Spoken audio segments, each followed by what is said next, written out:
Ayers Building Bridges, Chapter 4. Magnify your children's mind with art. Jumpstart their questions with art. Energize their young feet and souls with art. By Haki Madhubuti. Teachers are explorers. As they explore the world and the lives of their students, they cast lines to different ways of thinking. Teaching is often bridge building, beginning on one shore with the knowledge, experience, know-how, and interests of the students. The teacher moves toward broader horizons and deeper ways of knowing. When Zaid was 12 and beginning to feel the stirrings that would transform him from childhood to adulthood, he attended his friend Bear's bar mitzvah. It was so cool, he reported. Bear played cello for everyone and gave a speech, and then people talked about his life and what he had done so far and what he might do in the future. Zaid was moved by all the thought and care people had put into this ritual of passage, and he was impressed with the proclamation that Bear was now a man, a person with new responsibilities and freedoms. You could see him stretching and growing right through the ceremony, Zaid said, and when it was done, he looked different. Zaid resolved to organize a ceremony for himself, some ritualistic way to mark his own coming of age. He enlisted his mother, Bernadine, as his mentor, guide, and fellow traveler. Together, they began a quest to create something special, something that would both fit Zaid's unique pathway and connect to more universal themes of passage through life. It was a large undertaking, and yet each approached the task with enthusiasm and commitment. A conversation began in our home, and it grew over many months to embrace our extended family, friends, colleagues, acquaintances. Partly the conversation centered around these questions. What does it mean to become an adult? What are some of the changes that occur? What are the physical alterations, and what are the emotional or psychological upheavals? Which changes are additive and measurable, and which are about quality and character? Do adults think differently from children, and do they in every instance? How do you know? Can people choose to change in certain ways? Can they resist certain turns and adjustments? How much of growth is predestined? How much of who we are is determined genetically or biologically? And how much socially or culturally? Why is adolescence considered a time of upheaval and rebellion? Must it be so? As the conversation turned and grew and developed, it became knottier, thornier, and more fun. There were always more questions. In some cultures, you really are a woman or a man at age 13, so why not in ours? What's the difference between being full grown and being adult? Why can't I drive until I'm 16, vote until I'm 18, or drink beer until I'm 21? Who decides these things, and what do these events mean in terms of growing up? One hard and troubling question emerged from the pages of the newspaper. Bernadine and Zaid read and discussed the New Times coverage of the notorious Central Park rape trial. Now they were on the particular problems of manhood in our culture. Also, issues of group violence, race, gender, and sex, and questions of responsibilities and rights. As they followed the trial and cultivated their conversation, they explored the difficulty of ethical choice in the context of a crowd.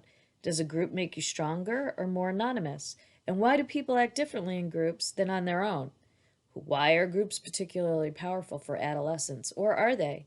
Can a group make you do something you know to be wrong? How? Alongside the questions and ongoing conversation was a more formal inquiry into coming of age. Bernadine read several books aloud to Zaid and his brothers and friends. She read traditional books like David Copperfield and A Tale of Two Cities by Charles Dickens, and Little Women and Little Men and Joe's Boys by Louisa May Alcott. Autobiographies like Malcolm X, The Diary of Anne Frank, and Coming of Age in Mississippi by Anne Moody. Ethnographies like Coming of Age in Samoa by Margaret Mead, and Seven Arrows by Hamaha's Storm, and a hodgepodge of novels. That's a lot of reading aloud, I just want to say. And short stories like Walkabout by James Vance Marshall. The Red Badge of Courage by Stephen Crane. Good Lord! Annie John by Jamaica Kincaid. The Way to Rainy Mountain by Scott Momaday. The Man Who Killed a Deer by Frank Waters. Journey to Topaz by Yoshika Uchida. And The Education of Little Tree by Forrest Carter. The reading engaged Zaid and everyone else, and it became an important tool to deepen the discussion, to ground it, and to extend it into different times and places and new and unheard of worlds. and the reading was always brought more intensely into focus by the approach of adulthood and the immediate questions driving the whole project. How shall I mark my coming of age? I gotta see how old he is. He's 12. All right, so I want to know, like, is he thinking 13? Like, how many years have we got to read all these books? All right, Zaid enjoyed the reading, the conversation, and the attention enormously. He became personally involved in each story, urgently interested in every bit of information he could co-opt to his purposes. In the work of Mari Sandoz, he found a second guide. Sandoz brought the culture of the Sioux people to life for Zaid, and those were the Sioux, in Old Jewels, and particularly in Crazy Horse. He read and reread the story of Crazy Horse, how he lived and what he accomplished, especially how he was the strange man of the Aglas and came to be a man and then a leader among his people. Zaid was captivated, and Crazy Horse helped him create and shape the right ritual. Several months before his 13th birthday, Zaid wrote himself a simple challenge. There are 3 crafts I would like to try to make in the next 4 months. I will try to make them as soulful and full of spirit as I possibly can. I am trying to put my life story into these 3 objects. They will be my medicine. These 3 are a ceremonial buckskin shield. This is my biggest project, so I'm putting the most time into it. I'm going to try to make it simple, but beautiful, because too much detail crowds the essence of things. A buckskin vest and shirt to wear during my vision quest. In this, like the shield, I am trying to achieve beautiful simplicity. An coup stick. This will not be a weapon used for killing, but instead my medicine, symbolizing my personal struggles and victories. This kid's cool. I want to meet this kid. All right, work on these 3 crafts becomes an intense journey. The ceremonial shield, for example, took shape when Zaid found a perfect branch, when he and Bernadine soaked in the bathtub, which he and Bernadine, I assume his mother, soaked in the bathtub and slowly bent it into a circle. They bought a scrap of pale buckskin at a leather goods store, stretched it to fit the frame, and then struggled to stitch it into place without any folds or distorting creases. Finally, Zaid painted on its face a white buffalo skull with 3 streaks of red to the skull's right side. This symbolizes blood and the careless wasting of life, he said.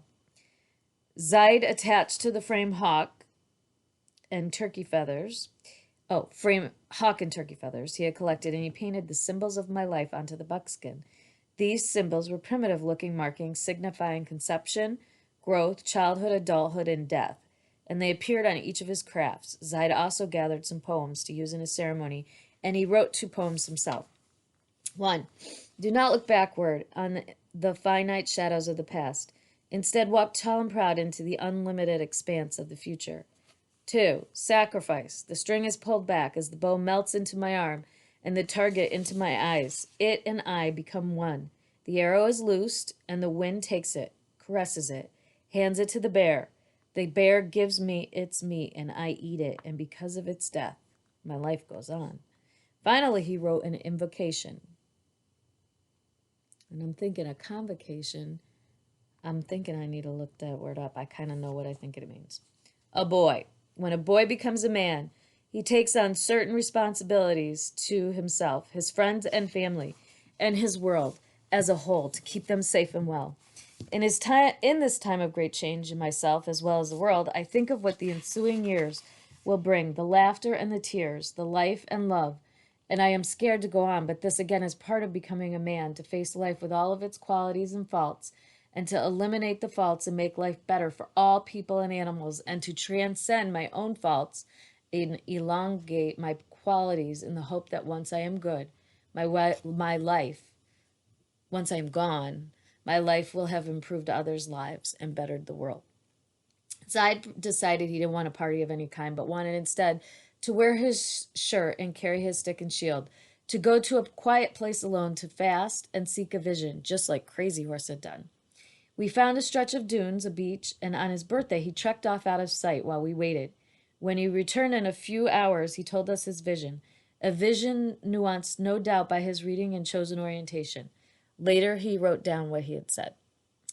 First, there was an open ocean beach, and then came a fire, and out of this stepped a man. He was tall and lean, wearing a bear claw necklace and a breech cloth.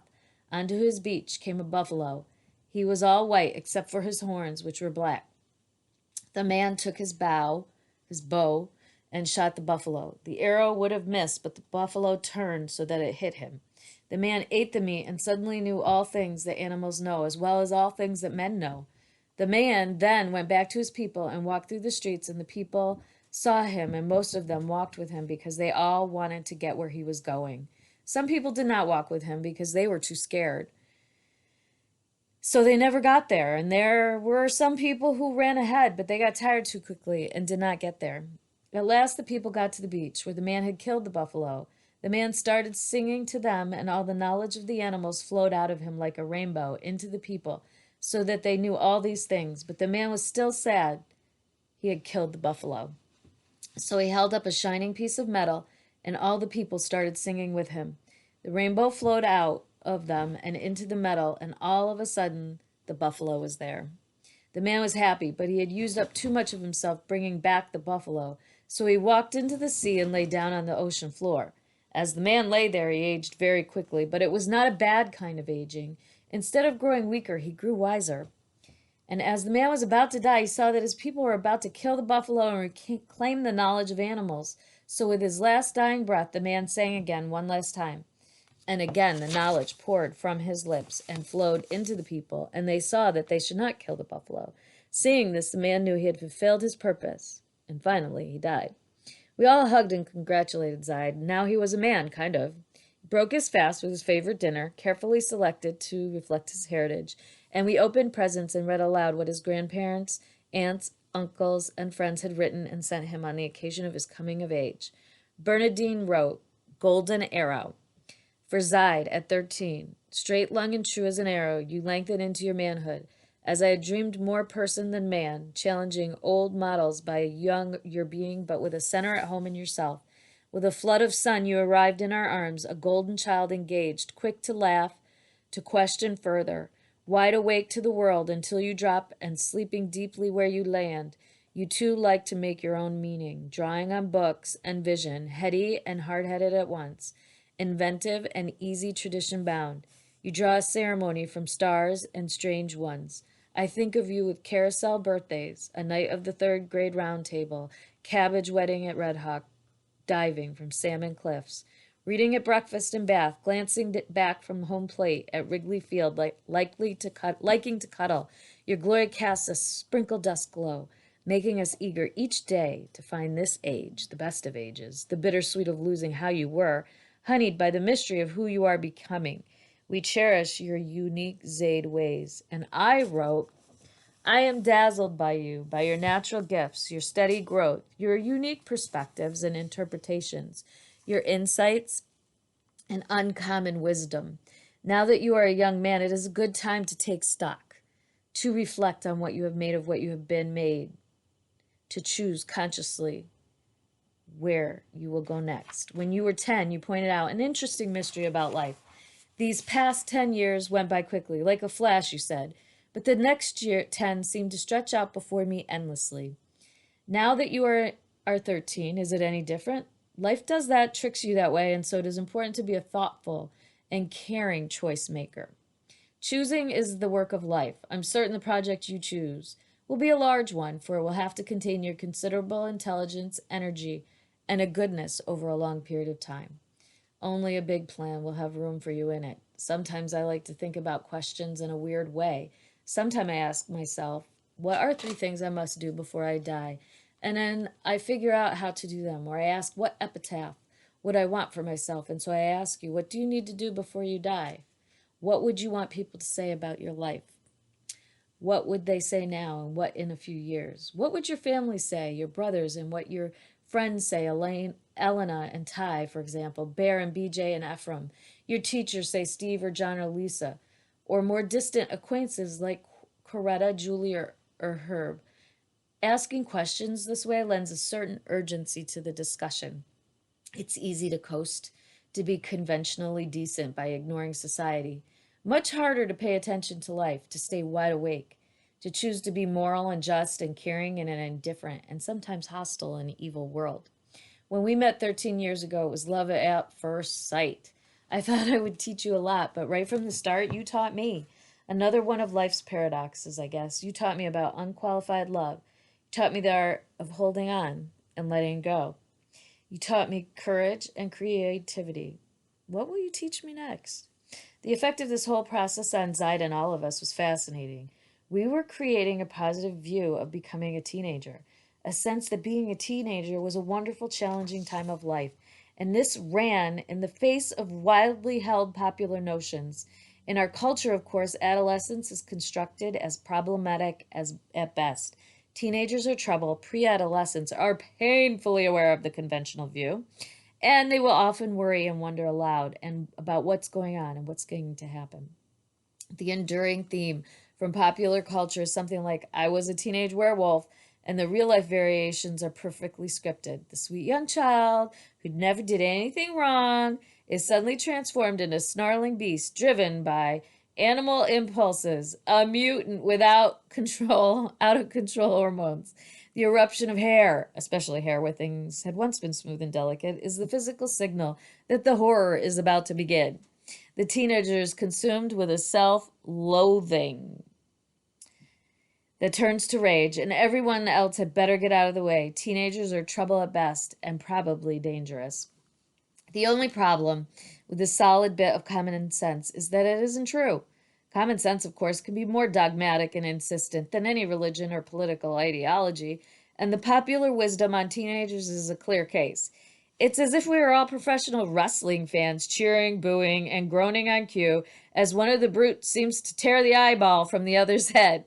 And yet, the whole thing, inducing our collective gasping, is a fraud. This is not to say that the transition from childhood to adulthood is all sweetness and light, but only to suggest that there are alternative ways of looking at this particular passage.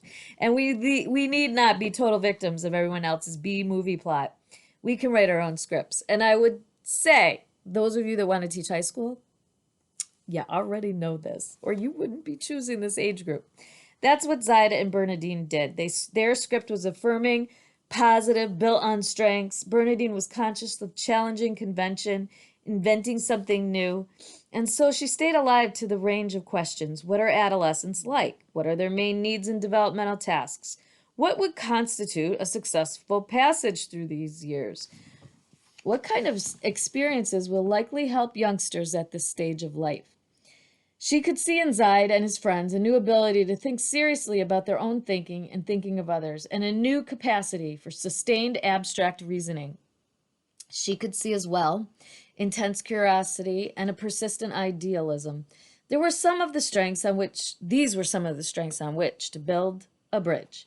She found, of course, dramatic, emotional, and social upheaval in them too.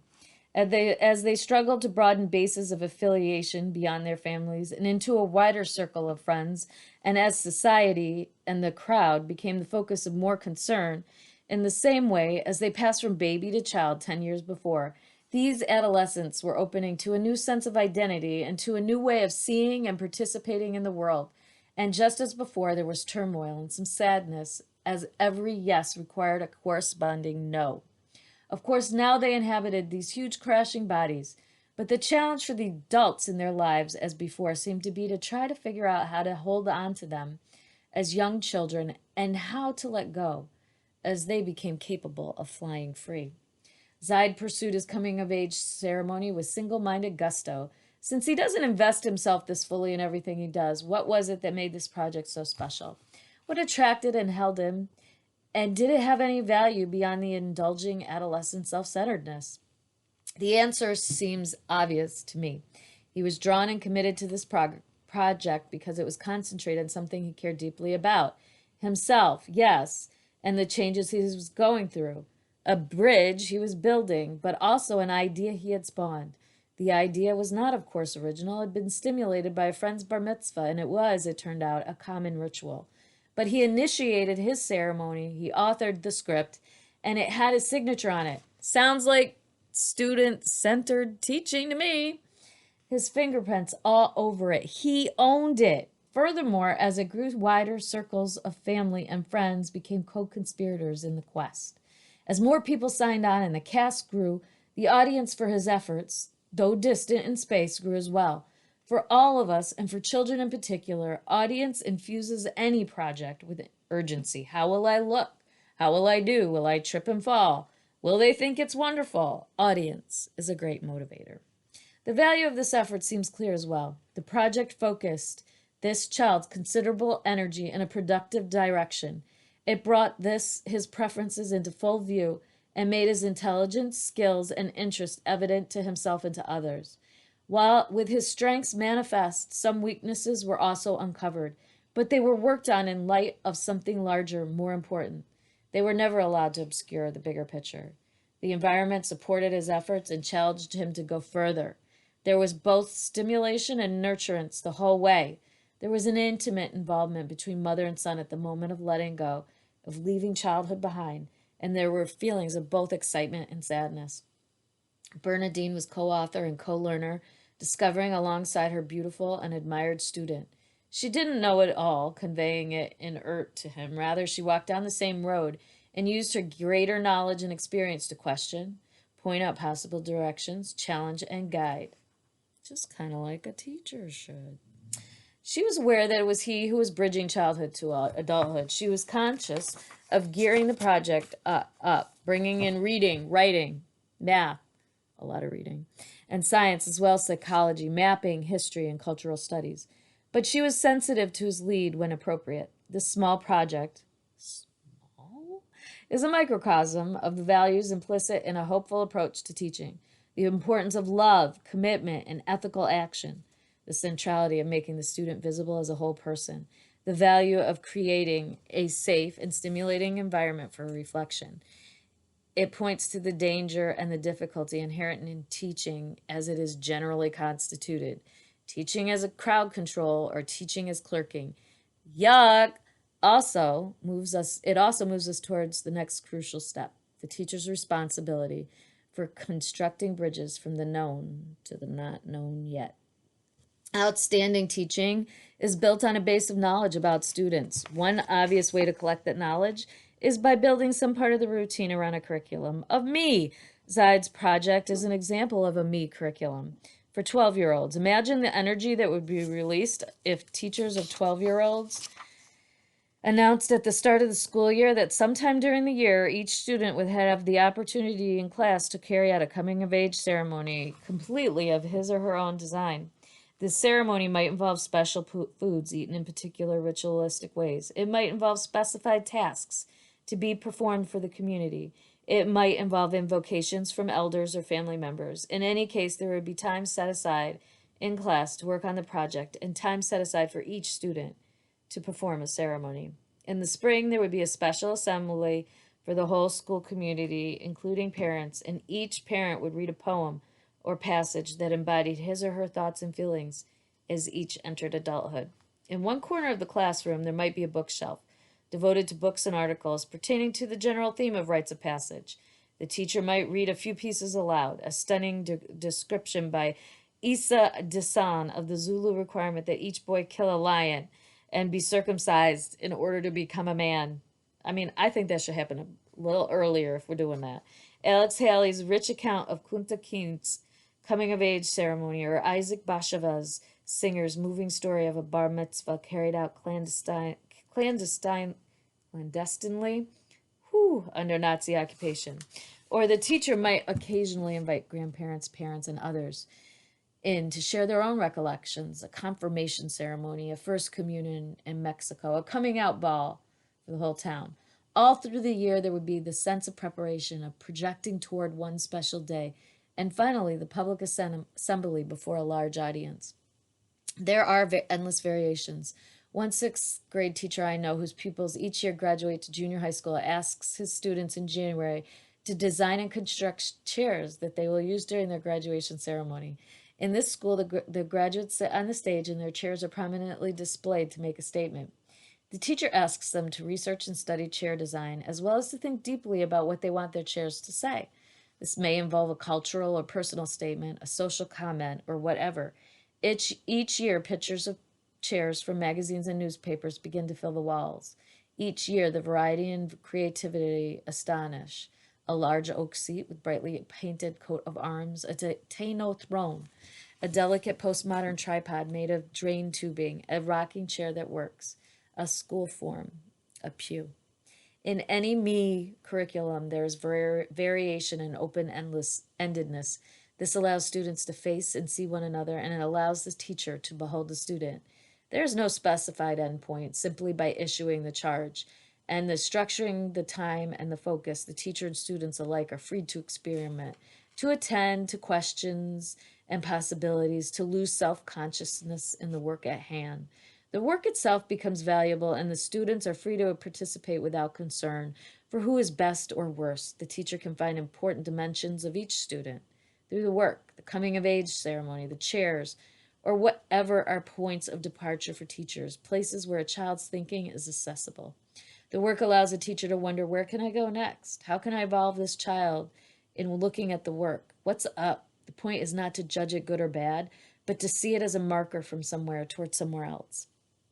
In earlier grades, a me curriculum takes other forms. In a kindergarten class of mine, I designated one wall for photographs of children and families and for children's drawings and stories about their families. There was a special area for the child of the week, which our kids' work and projects were prominently displayed for 5 days. There were time and space organized around a particular child's preferences and desires again, in an attempt to highlight each child, to bring him or her into fuller view. There was a sense of specialness inherent in the project, and a sense also of anticipation and eagerness, a chance to author and invent something of personal importance. In a second grade class of mine, we published and distributed school-wide a monthly newsletter called All About Us. The newsletter contained poems, short stories, interviews with one another, drawings, charts, displaying a range of surveys we had conducted on favorite crackers, sneakers, jeans, radio stations, crossword puzzles, and more. One teacher I know developed a similar project into a radio station with a schedule each month for other classes to visit and listen to the program. Another teacher of young children paired with an upper grade class and developed an oral history project with their older children interviewing and taking life histories of the younger ones, then developing an archive and a set of autobiographies for general use. Bridge building requires someone to lay the first plank. Schools are often structured around the notion that the child should lay the first, the second, and virtually every plank after that. This is defeating for many youngsters. It seems clear enough to me that the teacher must be the architect and the contractor who begins to build the bridge. She must know the child in order to know where to put that first plank. She must also know the world, have a broad sense of where the bridge is headed, and have confidence that she and the students together can get there. And she must stay in touch with that child as the bridge takes shape, much as Bernadine did with Zaid. Culture is an important window into a child, an essential part of any bridge's blueprint, and effective teachers must learn to be lifelong students of culture. This is an ongoing and potentially enormously satisfying challenge. Teachers can think of themselves as explorers, researchers, and ethnographers. Their workshop is the student themselves, their families and neighborhoods, and ever wider circles, embracing larger and larger communities. Culture, of course, is more than random holidays, more than haphazard artifacts. Culture includes all the surface objects and characteristics of a people, things like food, art, clothing, music, crafts, and so on. And culture embraces as well all the traditions and customs people create, their rituals, games, sports, dialects, habits, and ways of life. But on the deepest and most subtle level, culture also embodies a people's beliefs and values, its way of looking at the world. This might include their religion and philosophy, their shared outlook, their approaches to child making, love making, mating, and relating. Culture covers it all. We miss a lot then if we never look beyond the what of culture, the things, the objects. If we never get to the how and the why, we stunt our growth with ideas of culture as curiosity, as bits of exotica that some people have while others do not. Gilbert Ryle put it succinctly: human beings spend their lives weaving webs of significance, he said, and culture is those webs. That is, culture encompasses everything beyond the biological aspect of being human. Exploring culture is beginning a bridge to something huge and complex and wonderful. And this is precisely what Zaid's ceremony opened up for himself and for us. Culture isn't a thing, a dead bug to look under a microscope. Culture is elusive, alive, and dynamic, fluid, and changing. Depending on your age, computers were probably not part of your parents' cultural heritage, but they are definitely a part of your children's. Furthermore, there is as much range and diversity within a cultural group as there is between groups. I practically live on rice and beans, for example, but that doesn't make me Mexican. I have several Mexican American friends who rarely eat rice and beans. And finally, virtually every culture is itself the result of different people interacting, clashing, merging, relating, giving, and taking. There is no pure African culture or American culture or Samoan culture. The recent discovery of an isolated people in the Philippine forest was so exciting because it was so rare. And of course, that discovery led to intense interaction, and that interaction, limited as it was, created rapid and dramatic cultural changes. Think about yourself for a minute. Think about your family and friends, your neighbors, all the things you have in your home, the clothes, the furniture, the cooking utensils, the books, the radio or the TV, the computer. All of these are cultural artifacts. Think about what you like to eat, how close you stand to another person in conversation, your view of the proper way for children to address adults. This too is part of your culture. And beneath all of this are your deepest beliefs, those things that you don't have to think about because they are beyond question the way things are. We experience our own culture from the deepest levels towards the surface and so on. So our own cultures can be largely invisible to us. The deep structures are the origins of everything, and they exert tremendous power and give meaning to the other levels of cultural experience. When we look at another culture, however, we tend to see the surface first, and we may fail to probe toward the deeper well springs of meaning. This too can cut us off and make culture and other people invisible. This is what I'm talking about when I'm talking about tourist curriculum. When one person's cultural common sense is another's exotic behavior, the cultural whiplash can be jarring, decentering, humorous or tragic. For example, if a teacher's understandable approach, a direct question, requires a straightforward response, meets the child's good upbringing, don't talk back and don't speak unless specifically told to speak, the encounter can lead to all manner of misunderstandings. This teacher, a prisoner of her cultural common sense, misinterprets the child's silent deference as dullness, while these children, bound as well by their own webs of culture, fail to see what she's up to. They lead each other across a cultural gulf. The teacher must make some sustained effort to understand and bridge the gulf. The cultural bridge is begun by responding sensitively to the deepest realities of children's lives. Children are simply allowed to love, respect, cherish, and retain what they bring to school. Their language, for example, and their perceptions, their values. This becomes the base of the bridge, the place from which all lines will be cast. And bridge work extended the conceptual touchstone for each child's education. This was the base for Zeid's project. The bridge will hang together if there's a connection between teacher and child, between family and the school. Teachers must understand that even as they teach, they will also be taught. Even as they help others develop, they will themselves change and grow. And if a teacher is to be hopeful and optimistic in her teaching, she must take action. Waiting cannot bring hope. This, of course, involves a certain amount of plunging into the unknown, listening and hearing, a certain willingness to take risks at the adult level, too. It might mean soliciting or borrowing materials and ideas from parents, records, tapes, books, magazines, games, recipes. I have often asked parents for familiar plants and fruits to use in science and math. I have recorded parents telling unfamiliar stories or singing songs or simply chatting with me on tape. I ask them to send in photographs regularly and cultural artifacts on occasions when we have transformed our room into a small museum of culture.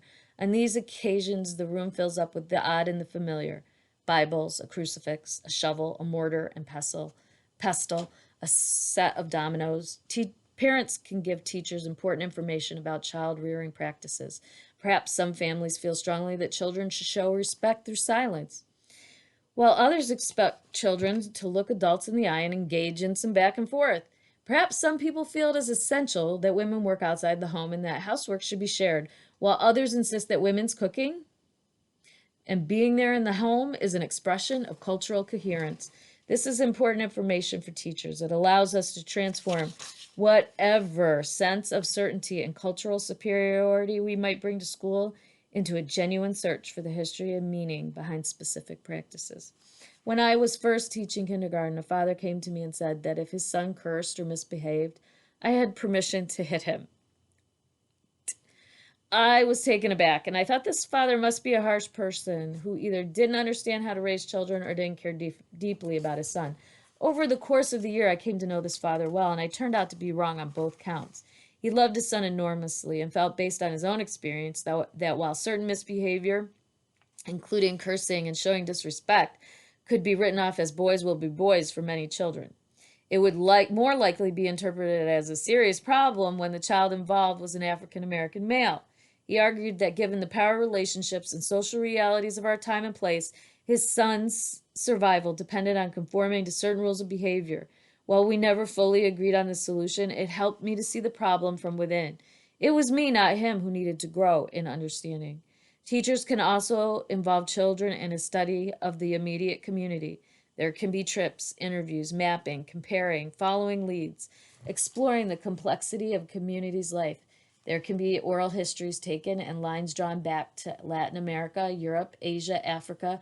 Teachers can learn languages alongside or even from their students. Trying to learn another language reminds us how difficult daily communication is for some students, and it is a sign of respect for them as well. Teachers should certainly study culture as a phenomenon that exists out there. They should read about other cultures and develop a repertoire of ways to engage students and families in a dialogue on culture. But teachers and students together can also study culture as something that exists in here, they can critically examine large cultural issues that impact classroom life. For example, most schools celebrate Christmas, no matter what you suggest. He didn't write that part. Questions have been raised for years about the propriety of public schools using so much time and energy to promote a holiday from a specific and dominant religious group. Schools close in late December. Virtually everyone must acknowledge the power of Christmas, and yet questions persist. The response has usually been that Christmas has become a generic holiday for kids and that any opposition to this particular celebration must be the work of some modern-day Scrooge. Early in my teaching, Jewish parents made me aware of Hanukkah, the celebration of light, and encouraged me to find a place in my classroom for acknowledging and celebrating this holiday as well. I was given a menorah, candles, dreidels, and a lovely book by Isaac Bashevis, singer, called the Hanukkah. We lit candles and sewed stockings, and I searched and searched until I found a black Santa Claus we could all visit. The next year I read about Kwanzaa, a non-religious African-American cultural celebration developed in 1966 by Dr. Malana Ron Koringa, a Black Studies professor at California State University in Los Angeles. Kwanzaa, lasting from December 26th until January 1st, involves candle lighting, artistic and musical presentations, community dinners, and wide discussions of 7 principles, one of which is highlighted each day.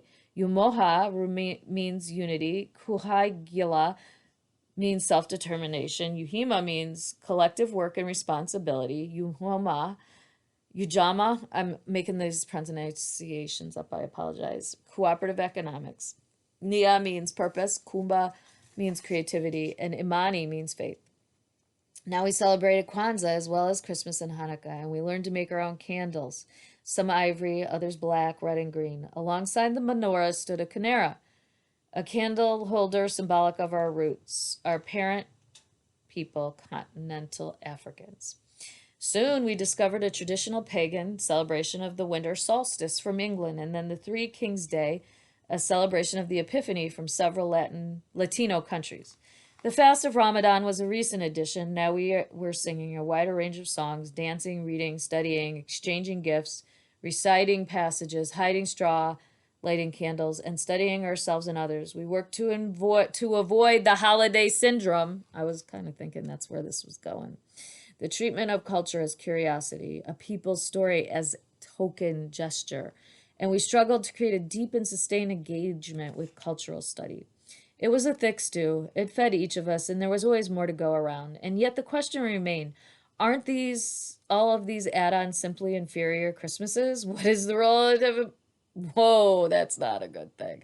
What is the relative importance in the Jewish tradition? For example, of Hanukkah and say Pesach, the celebration of Passover, the Jewish liberation from Egypt. Why celebrate holidays at all? How should a society of many faiths and orientations present this array? What can people not committed to a specific faith gain from understanding the deep faiths of others?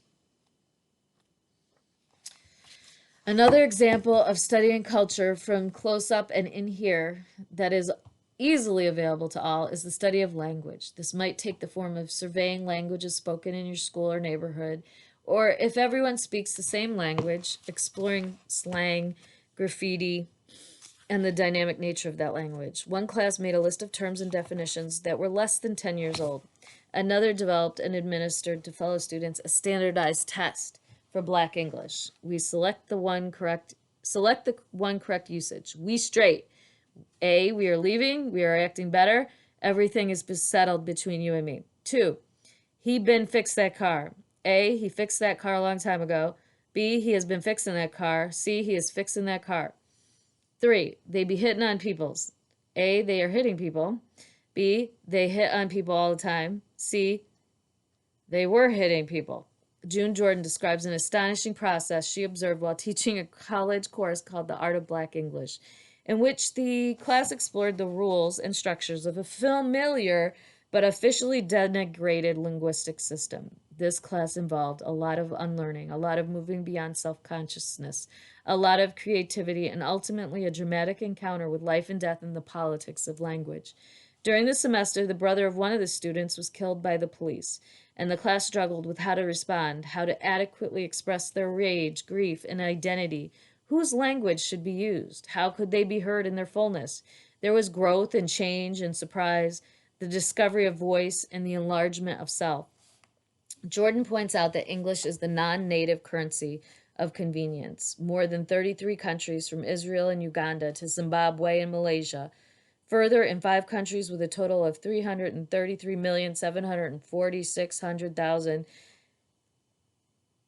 I think that's right, inhabitants, English is the native tongue. Her point is that this thing called English is not the property of a specific class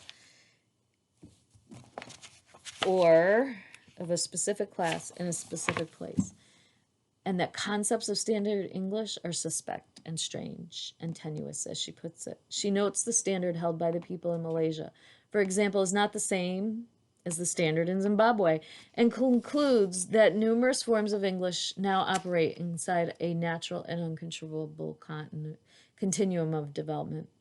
A final example of studying culture from within a classroom might be an engagement with that most durable of cultural artifacts, the cultural stereotype. A stereotype, of course, is a kind of fixed metal plate for printing. A cultural stereotype is also fixed and unvarying. In this case, it is an oversimplified belief that carries negative undercurrents. In our society, we can find visual and written reminders of all kinds of stereotypes: the lazy Mexican, the shiftless Negro, the inscrutable Chinese, the savage Indian, the greedy Jew. Our language is infused with them. I was gypped, meaning I was cheated as by gypsies. He is an Indian giver, meaning he is a cheat. You're yellow, referring to Asian people and meaning cowardly. Most enduring are the terms associated with the word black: black art, sorcery; black and blue, discolored from bruising; black ball, to exclude from membership; blackmail, to extort by threats; black market, illicit trade; blackout, enveloped in darkness; black heart, sinister or evil; black day, characterized by disaster; black mood, sad, gloomy, or calamitous, and so on. There are all kinds of ways to study cultural stereotypes. One way is to discuss issues of fairness and inclusion, and to enlist children in an anti-bias campaign in the school or in the larger community. All children, even very young children, can become engaged in the pursuit of fairness and in trying to discover whether books or other written materials are unfair or might hurt someone's feelings. Children can survey their own textbooks, collecting data in any number of forms. How many times are examples drawn from white middle-class culture? And how many times from other cultures? How many female, as opposed to male, characters in the books are engaged in meaningful work? How many African Americans, whites, Latinas, or characters or of other origins appear, and so on? The point is not to censor or create a test for any particular text. The point is to help children gain access to thinking actively and critically about their own learning and their own world. A powerful entry point into unmasking stereotypes is to begin with exactly the knowledge students bring to class. For example, after much discussion, I often ask college students to think of and write down at least 3 cultural groups they belong to. Lists might include Italian, Jewish, Mexican, Greek, African American, Catholic, Baptist, female, gay, Northsider, jocks, nerds, rappers, metalheads, GQs, blonde, geeks, and so on. I then ask them to write down a stereotype that other people generally have concerning those groups. In other words, it is an exercise not in exposing your own stereotypes or stereotypes you may have heard about others, but in describing what you know others sometimes say about you and your group. Making these issues public, discussing their history, the pain involved, and your awareness of them is a powerful lesson in cultural study.